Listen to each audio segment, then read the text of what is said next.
हमारी सत्संग का जो विषय है वो एक किसी ने मुझे कमेंट्स की थी।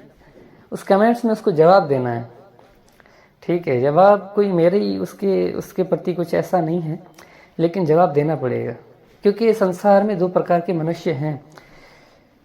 एक होते हैं गुरु वाले, एक होते हैं मनमुखी। मनमुखी और गुरु वाले जो होते हैं उनमें दोनों में अंतर होता है। ठीक है, तो हमें आज इस बात को भी क्लियर करना चाहिए कि हमें किसी की नहीं सुननी मेरे भाई। अगर कोई कहे कि सतलोक क्या है, सतलोक क्यों जाना है, सतलोक में क्या है और क्या है आत्मा, क्या है परमात्मा, हमें क्यों जानना है इस चीज़ों को, ये ऐसी चीज़ें कोई बात नहीं होती है, सारी बातें झूठी हैं। अगर ऐसे लोग मिलेंगे हमें, साहब ने कहा काल का जी माने नहीं, कोटि कहो समझाए, मैं खींचू सतलोक को वो बांधा जमपुर जाए। इस संसार में अनेक प्रकार के जीव हैं। मैंने प्रथम ही कह दिया कि 3 प्रकार के जीव हैं। जो सबसे बड़े वो 3 हैं। उसमें मैंने बता दिया कि भाई कोई संसार में जिसकी सूरत लगी हुई है उससे आप उस परमात्मा की सूरत, परमात्मा में सूरत नहीं लगवा सकते, आप कुछ भी नहीं कर सकते। ऐसे लोग मनमुखी होते हैं, जिनको किसी से कोई मतलब नहीं है, जिनको कोई साहब से मतलब नहीं है, जिनको कोई भी सत्य से मतलब नहीं है, उनको सिर्फ अपने आप से मतलब है। उसने जो कहा बस वही सत्य है, फिर बस वो सत्य हो या ना हो। तो ऐसे लोग मनमुखी होते हैं। ऐसे लोग आपको और मुझे नहीं, मैंने भी उसको देखा, मैं उसकी बात समझा। मैंने उससे पहले प्रथम ये कहा भाई आप सत्संग सुने, उसके बाद मैं समझ गया कि भाई ये किस प्रकार का है। तो मैं समझ गया, मैं भी उसको जो होते हैं बेबीज होते हैं उसमें, इसमें अपने व्हाट्सएप में भी होते हैं और बहुत सी जगह पे होते हैं, इधर मैसेज वाले में भी होते हैं। तो मैंने वो हंसने वाला भेज दिया उसको और वो समझ गया बात को। तो भाई ऐसा क्यों किया मैंने ये बताना चाहता हूँ। हमारे साहेब ने, हम तो छोड़ें, हम तो दास हैं भाई, हम तो कुछ भी नहीं है, हम तो उसकी खाक भी नहीं है, उस सदगुरुओं की, उन दाताओं की, उन संतों की हम तो कुछ भी नहीं है। तो एक समय क्या हुआ, मेरे साहेब से भी ऐसे लोग मिल जाते हैं, इस कोई बड़ी बात नहीं है। तो साहेब से मिला, साहेब ने उसने कहा कि साहेब मैंने सुना है कि आप बहुत बड़े ज्ञानी हो, अपने आप को बड़ा ज्ञानी समझते हो आप, लोग आपको परमात्मा कहते हैं, कोई आपको गुरु कहता है। और उसके हाथ में एक लकड़ी थी और लकड़ी पकड़ते हुए उसने साहिब से कहा कि आप मुझे ये बताओ कि लकड़ी मैं आपको कौन सी जगह पे मारूंगा। तो साहिब तो ज्ञानी थे, साहिब तो दाता थे, साहिब तो मालिक थे, साहिब तो सारा खेल समझ गया कि भाई ये कौन है। तब साहिब ने अपने हृदय में ही कहा कि भाई अगर मैं इसको कहूंगा कि आप मेरी पीठ पे मारोगे तो ये मेरे सर पे मारेगा, अगर मैं इसको कहूंगा आप मेरे सर पे मारोगे तो ये मेरे पाँव में मारेगा। ठीक है, तो साहब ने क्या कहा कि उससे साहब ने जवाब कैसे दिया। साहब ने कहा ज्ञानी का मैं गुरु हूं, अणज्ञानी का दास, उसने पकड़ी लाकड़ी और मैंने जोड़े हाथ। ये होता है। अब साहब समझ गए भाई यही मनमुखी, इससे किसी ज्ञान से, किसी गुरु से कोई मतलब नहीं है। इसको ये लगता है जो मैंने बोल दिया वही सत्य है। अब ऐसे मनुष्य का क्या कर सकते हैं हम? कुछ भी नहीं। मेरे साहब ने कुछ नहीं किया तो हम क्या कर सकते हैं? हम तो कुछ भी नहीं है। तो आप जब भी आप खुद से ज्ञानी ना बन जाएं, खुद से ही गुरु बनने की कोशिश ना करें, प्रथम किसको समझें। कभी कभी क्या होता है, हम किस गुरु के पास जाते हैं ना, और उस गुरु ने हमें इतना भर लिया होता है, इतना ज्ञान दे दिया होता है, हम समझते हैं भाई ये गुरु ही सत्य है बस। अब जो गुरु नानक साहब के शिष्य होंगे वो कहेंगे बस गुरु नानक साहब ही सत्य हैं। वो कबीर साहब को कहेंगे ये तो झूठा है। क्यों झूठा है भाई? क्योंकि मेरे गुरु ने सत्य बताया है, गुरु नानक साहब ने सत्य बताया। अरे मेरे भाई, गुरु नानक साहब ने सत्य बताया है तो ऐसा नहीं कि कबीर साहब के पास सत्य नहीं है। गुरु नानक साहब के पास सत्य नाम है तो ऐसा नहीं कि कबीर साहब के पास नहीं है। हो सकता है कि दोनों के पास हो, आपके हृदय में भूल है। वो तो एक दूसरे को जानते हैं, गुरु नानक साहब कबीर साहब एक दूसरे को जानते हैं। संत को जान जाता है, उनके विवेक से, उनकी जागृति से और उस अनुभव से। वो जब एक दूसरे से ज्ञान करते हैं तो वो समझ जाते हैं एक दूसरे को। लेकिन जो उनके शिष्य होते हैं ना, वो हमेशा झगड़ा करते हैं। अब ऐसे शिष्य भी मनमुखी होते हैं। मनमुखी यानी अपने गुरु को अहंकार बना देते हैं। वो समझते हैं बस मेरा गुरु सच्चा है। अरे मेरे भाई, तेरा गुरु सच्चा है लेकिन आपका गुरु भी सच्चा नहीं है। सच्चा वो है जो आपके गुरु के पास है। वो क्या है? वो सत्य नाम है। वो क्या है? वो सदगुरु है। वो क्या है? वो परमात्मा है। वो क्या है? वो शब्द है। आपका गुरु भी देही है, मेरा गुरु भी देही है, देही सारे हैं, लेकिन जो सत्य को जान गया है उस गुरु, उस सत्य के लिए हम उस गुरु को पूजते हैं, उस गुरु की सेवा करते हैं, उस गुरु को महान करते हैं। तो इसका कारण ये नहीं है कि आपका गुरु ही सत्य है। अगर आप इस अहंकार में हो कि मेरा गुरु ही सत्य है, मैंने सुना है एक गुरु है, वो सत्संग करते हैं बहुत, उसके लाखों शिष्य हैं, वो हमेशा कहता है कि मैंने उस सत्य को जाना है और कोई नहीं जान सकता। अरे मेरे भाई, ये क्या बोल रहे हो? साहिब ने घट घट मेरा साइया सुनी सहज ना कोई, बलहारी वहां घट की जा घट पर घट हो। अरे मेरे भाई, घट घट में है, हर किसी के पास है। वस्तु कहां ढूंढे और किस विध लाके हाथ, वस्तु तभी पाई है जब भेदी। भेदी साथ में लेना है तो आपको भी मिल जाएगी। आप ऐसे ना सोचेंगे बस आपके गुरु ने प्राप्त कर लिया तो और कोई प्राप्त नहीं कर सकता या आप प्राप्त नहीं कर सकते, आप भी कर सकते हो। बस आपको ऐसा गुरु तो मिले, ऐसा ज्ञान देने वाला तो मिले जिसने खुद अनुभव किया है, जिसने खुद उसको जाना है। तो मनमुखी ना बने, प्रथम किसी को सुने, सुनने वाले बने, कहने वाले नहीं। ना किसी को सुनते हो, ना किसी की बात को समझते हो, बस अपनी बात आगे रखनी है, अपने गुरु की बात आगे रखनी है। अरे मेरे भाई, गुरु सबके सच्चे होते हैं, गुरु कभी भी, क्योंकि गुरु ज्ञान है। मैंने कितनी बार बोला है कि गुरु ज्ञान है। अगर आपके गुरु के पास सत्य है तो सत्य है, वो सरमाथे की मोड़ है। एक मैं अपनी बात करता हूँ, आपसे आज मैं अपने हृदय की बात करता हूँ कि एक बहुत प्यारे संत हैं, बहुत प्यारे गुरु हैं। मेरे गुरु खुद के गुरु हैं, लेकिन वो एक बहुत बड़े संत हैं। मेरी खुद की एक विश है कि मैं कभी अपने जीवन में उनसे मुलाकात हो गई, कभी मैं उससे मिला तो मैं उनकी चरणामत लूंगा। अब मैं क्यों ले रहा हूं भाई? ना वो मेरा गुरु है, क्यों ले रहा हूं फिर मैं? ना वो हमारे पंथ से है। मैं अगर ये देखूं कि भाई ना वो मेरे पंथ से है, ना वो मेरा गुरु है, तो मैं क्यों ले रहा हूं? मैं ये जानता हूं कि वो पूर्ण संत है, उसने उस सत्य को जाना है, सत्य को अनुभव किया है। और जो भी सत्य को अनुभव किया, जिसने भी अनुभव किया है, वो हमारे लिए महान है। हमें ये नहीं देखना कि वो मेरे पंथ से नहीं है, वो मेरा गुरु नहीं है, वो ये नहीं है, वो नहीं है। ऐसी तो बातें मूर्ख लोग करते हैं, मनमुखी लोग करते हैं। परमात्मा ने जिसको विवेक दिया है, जिसको जागृति दी है, जिसने उसको जाना है, जिसने खुद में जाना है, वो सब में जान पाएगा और वो सबसे प्रेम करेगा। मैं कैसे ब्याही कर सकता हूं?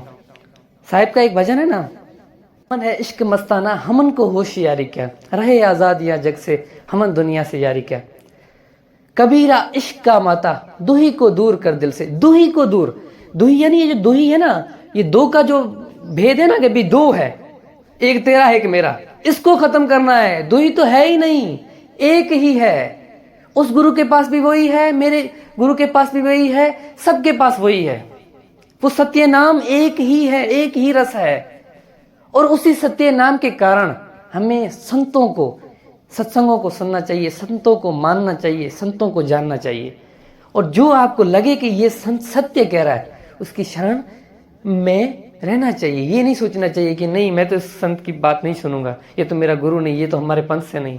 नहीं मेरे भाई, हमें ना उसके पंथ से मतलब है, ना हमें उस गुरु से मतलब है। सत्य कह रहा हूं, हमें उसके ज्ञान से मतलब है, हमें उस सत्य मार्ग से मतलब है। कहते हैं ना कि हीरा अगर बिस्टा में हो तो हीरे को उठा लो, बस्टा को ना देखो। यही बात है, आप किसी भी चीज को ना देखें मेरे भाई, कुछ भी ना देखें। आप गुरु के कर्म तक भी ना देखें कि वो गुरु के कैसे कर्म है। नहीं मेरे भाई, वो गुरु के कर्म गुरु जाने, लेकिन गुरु के पास जो वेद है, जो विधि है, जो मालिक ने दया की उस गुरु पे, जिस के कारण उसने उस वस्तु को प्राप्त किया है, आप सिर्फ उसको देखें, उस वस्तु को प्राप्त करें और सारी चीजें छोड़ दें। तो मनमुखी ना बने, किसी को नाम बड़ाई में ना पड़ जाएं, बल्कि सत्य के खोजी हुए, सत्य को जाने और ऐसे गुरुओं के पास, ऐसे संतों के पास जाएं। क्योंकि संत बड़े हैं और संत से बड़ा कोई नहीं है। सत्य कह रहा हूं, संत से बड़ा कोई नहीं है। गुरु क्या है? गुरु हमें ज्ञान देता है, संत हमारे मालिक हैं। क्योंकि संत हमेशा, अनेकों संत हैं, हर संत सत्य का प्रचार करते हैं। जो सत्य में रमण करता है वही तो संत है। अब मैं क्यों ना लूं ऐसे संतों की चरणामृत? भाई मैं तो लूंगा, अब मुझे तो छोड़ दे। मैंने तो सुना है कि भाई एक बहुत बड़े गुरु हैं, मैं उन गुरु का नाम नहीं लेना चाहता हूं क्योंकि लोग है ना उसको पकड़ लेते हैं कि भाई ये गुरु इसके बारे में ये बात कर रहा है, तो नाम नहीं लेना चाहिए। मैं कहता हूं कि वो बहुत बड़े गुरु हैं। उन्होंने क्या किया कि जब उन्होंने ये विचार किया, हृदय में ये विचार लाया कि भाई अब आगे जो है ये प्रचार करेंगे, यानी कि उस सत्य का प्रचार आगे सौंपा जाता है ना, भाई अब मैं नहीं कर सकता, अब मेरी अवस्था बढ़ गई है, अब मैं सत्संग नहीं कर सकता, लेकिन अब मैं अपनी पग गद्दी इसको देता हूं। तो उस गुरु ने क्या किया कि जिसको गद्दी दी उसी की चरणामृत ली, यानी कि अपने शिष्य की। अब इससे क्या होता है, क्या उसने उस शिष्य की चरणामृत ली? नहीं मेरे भाई, उस शब्द की ली। उस गुरु ने यह कहा कि मैं भी अगर इसकी चरणामृत ले रहा हूं तो तुम्हें भी लेनी है। मैं तुम सबका गुरु हूं, लेकिन मैं फिर भी इसकी ले रहा हूं, क्योंकि मैं इसकी नहीं ले रहा हूं जो इसने उस वस्तु को प्राप्त किया है, उस वस्तु के कारण इसकी ले रहा हूं चरणामृत। तो हमें भी किसी भी गुरु से नहीं देखना, किसी के गुरु के गुरुओं में नहीं पढ़ना, गुरुवाई में नहीं पढ़ना कि भाई मेरे गुरु ने जो बोल दिया बस वही सत्य है। हमें सब संतों को जानना है, हम सब इकट्ठे। एक तो हम बोलते हैं कि भाई घर घर होगा बोध विचार, ऐसे होगा बोध विचार जब हम एक दूसरे से ब्याही करेंगे, जब हम एक दूसरे से झगड़ा करेंगे। ऐसे तो भाई कभी नहीं होगा। जब हम सब पंथ एक होंगे, सब पंथ एक कैसे होंगे? ऐसे झगड़ों से होंगे कि भाई मेरा पंथ बड़ा है, तेरा पंथ छोटा है, उसका पंथ ऐसा है, उसका पंथ वैसा है। तो भाई हमने उस परमात्मा के सत्य नाम का प्रचार कर लिया। कभी भी नहीं ऐसे कर सकते। जब हम सबको साथ लेके चलेंगे, हर पंथ में ढूंढें, हर पंथ में हीरा है। हीरे का अर्थ है कि हर पंथ में ऐसे संत बैठे हैं जिन्होंने उस सत्य को जाना है। अब वो क्या करे, उनको आगे नहीं भेज रहे हैं, यानी कि उनकी जो है ना बात आगे नहीं आ रही, उनकी हम जान नहीं कर रहे हैं, हम खोज नहीं कर रहे हैं। तो हमें पंथापंथी को छोड़ना है, सब पंथ मिलके हमें एक उस सत्य नाम का डंका बजाना है। और वो जब होगा जब हम एक होंगे। शब्दी एक नहीं कि सिर्फ बोल दिया कि बस हम एक हैं, हम उस वस्तु के द्वारा एक होंगे। प्रथम सब पंथों में उस वस्तु को जो प्राप्त करने वाला है वो ही हमारा गुरु है, बाकी कोई गुरु नहीं है। अगर देख लें कि 42 पंथ में किसी के पास वो वस्तु नहीं है तो नहीं है भाई वो हमारा पंथ। त्याग दें ऐसे पंथ को। त्याग देने का अर्थ ये नहीं, मैं ये नहीं कहता कि धर्मदास के पंथ को त्याग दें, ऐसा भी नहीं कहता कि धर्मदास के पंथ में नहीं है, धर्मदास के पंथ में है, लेकिन अब जो गद्दी में बैठे हैं उसके पास नहीं है, तो अब क्या कर सकते हैं? अगर है तो प्रमाण दे। ऐसे चुप करके बैठेंगे तो भाई लोग तो कहेंगे, साहब कहते बानी से पहचानिए साधु चोर की हाट, अंतर की करनी से निकले मुंह की बात। अब बानी तो देना, कोई प्रूफ तो देना, किसी चीज से पता तो चले कि भाई उनके पास भी वो सत्य है। अगर बानी नहीं देंगे, कोई प्रमाण नहीं देंगे तो भाई बस बात खत्म, फिर हम कुछ भी नहीं कर सकते। तो ये सारी बातें इसलिए कही जा रही है, इसलिए देखी जा रही है क्योंकि ये सब असत्य है। अगर उनके पास सत्य होता, अगर सत्य है तो वो कभी भी ऐसा नहीं करते, वो प्रमाण देते। तो हमारा काम ये नहीं है। मैं ये कहता हूं कि हमें खोज करनी है। आप प्रचार करते जाओ, सारे पंथ वाले आपसे मिलेंगे, आपसे जुड़ेंगे और आप सब एक होकर प्रचार करें, और जिसके पास है आप उसकी महिमा करें। आप देख लें कि अगर आज कोई दूसरे पंथ से कोई प्रचार कर रहा है जिसके पास सिर्फ उसके पास उस सत्य का अनुभव किया हुआ है, और उसकी पूरी बाड़ी में यानी जितने उनके गद्दी में बैठे हुए हैं उन सब ने उस सत्य का अनुभव नहीं किया, तो उन सबको तो छोड़ दें, त्याग दें उन सबको, और जिसने अनुभव किया उसके साथ मिलकर आप प्रचार करें। हमारा काम ये है। हमारा काम ये नहीं है कि बस सारों को। अब क्या होता है कि गुरुवाई में क्या होता है, हमारे यहाँ पे ऐसा होता है कि भाई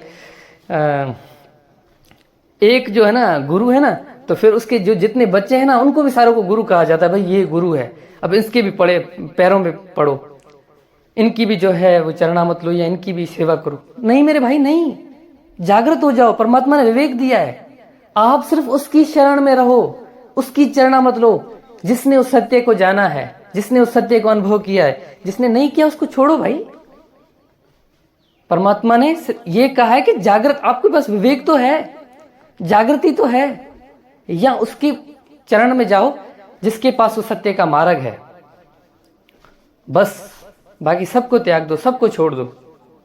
यही हमारा लक्ष्य है।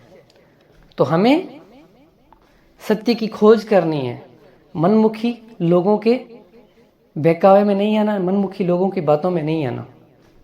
जीवन आपका है, आपको निर्णय करना है कि आपको क्या करना है।